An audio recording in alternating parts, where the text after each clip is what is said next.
We're taking a look at Walmart today, Andy. Welcome to the show. Happy Friday. Yeah, happy Friday to you guys as well. So Walmart, earnings on Tuesday morning, and this retail space has been the have and have-nots so far during earnings season in the early stages of 2019. What are you guys seeing at LikeFolio on data according to Walmart? Yeah, Walmart, we're actually seeing some really positive signs for the company.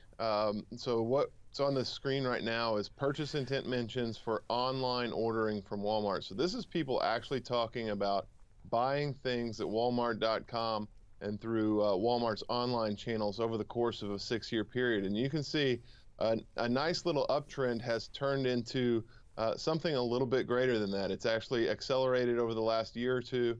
We're starting to see some real inroads with consumers by Walmart when they offer their, they have this new no membership necessary, zero shipping fees service. And we do think that based on what we look at from Walmart, that is cutting into Amazon. They're stealing some market share back from Amazon, and looks pretty good for Walmart in terms of the trajectory that they're on from an online shopping basis, which makes up an enormous part of retail spend, as we all know. Andy, does Walmart have an identity crisis? Is this a stock that, because of the overall aura of the people that shop there, do they have a trouble attracting higher ticket buyers and things like that? Because, I admit, full disclosure, I go to Walmart, right? And I've traded the stock, and you can't argue with the prices and the margins of their goods.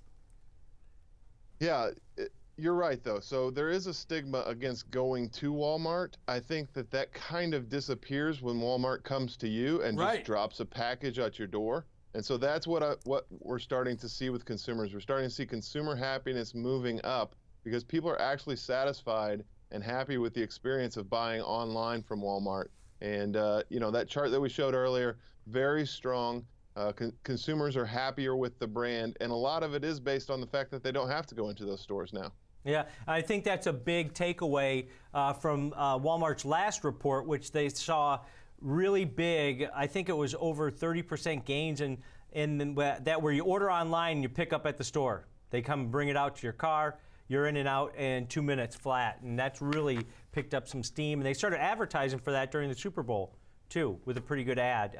But for more on social media, let's get over to Jenny Horn, TD Ameritrade Network's own Jenny Horn. Good morning, Jenny. Good morning, guys. Happy Friday. Happy Friday. An avid Walmart shopper. Yes.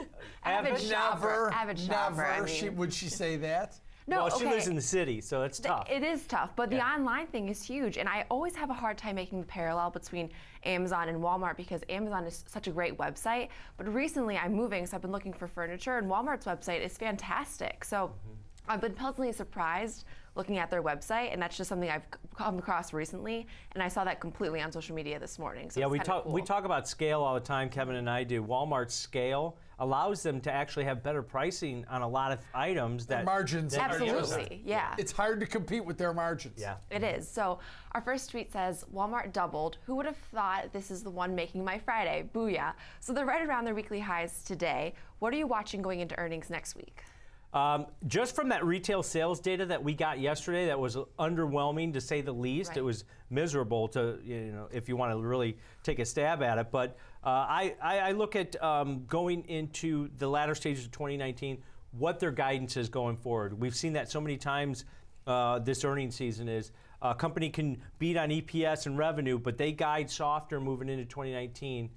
Their stock takes a beating sometimes. Kevin, you taking a look at that? This stock is basically right back to the price it was midday the last time they had earnings. Yeah. If you look on the chart. And the look stock at that cratered, right there. Yeah, stock cratered last quarter. Yeah, too. and then the stock went from about 99 and change down to, right near $85 after that. So am I watching? I think this is one that you got to really watch the earnings and then trade it post-earnings. And typically Walmart's not like a big mover post-earnings, but 3 out of the last 4 quarters, it's moved pretty significantly outside of its 1 standard deviation range. So watch that too. And clearly it's not sell-off resistant if it fell that much in December. Exactly. But All right, you got another tweet for us? I do. Our next tweet is from Venki, who says, so Walmart wants Overstock.com retail. So I'm seeing these rumors on social media today that are super interesting that Walmart potentially wants to purchase Overstock. These are completely speculative.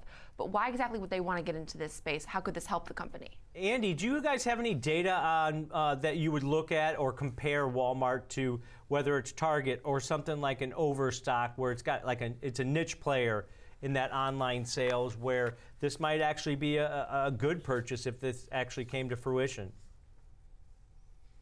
Well, we really don't track in terms of, potential acquisition news. We try to stick with what actually happens. I'll say that Walmart's done with this company called Fanatics is really interesting, where you can buy licensed sports apparel online through Walmart. They've done some really cool stuff. I think they got a self-driving delivery service that they're working with or acquiring.